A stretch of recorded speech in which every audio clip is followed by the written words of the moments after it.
Добро вечер, се вклучно повторно зборувам за актуелна спортска тема. Имено станува збор за Африка, куп на нации кој се одржува Арапската република Египет, каде покрај домаќинот Арапската република Египет учествуваат уште и Кралството Мароко, Алжир, Тунис, Централна Африканската република, Република Јужна Африка, Танзанија, Кенија, Гана и уште некоја држава. Се игра систем во групи по елиминации. Исто како во секој континент кога играат до 20 години, кај нас во Европа, стариот континент тепа до 20 години.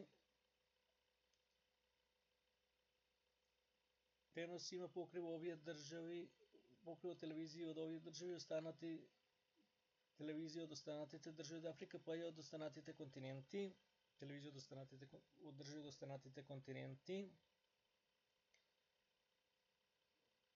Овие надпревари се важни за тоа кој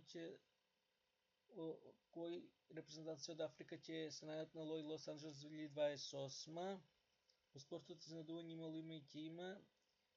За нас е важно од Европа, од стариот континент. Значи треба за фудбал младинска категорија се гледа до прво, второ, трето и четврто место, значи треба да стаса минимум полуфинале на ЕП. Ние треба да вложуваме секој спорт во фудбал и тоа кажав на почетокот кога правев анализа за спортот. Дали Арапската република Египет ќе го искористи домашниот терен? Дали ќе има изненадување, дали на кој начин ќе заврши овој Африка куп на нации, останува да видиме. До тогаш поздрав!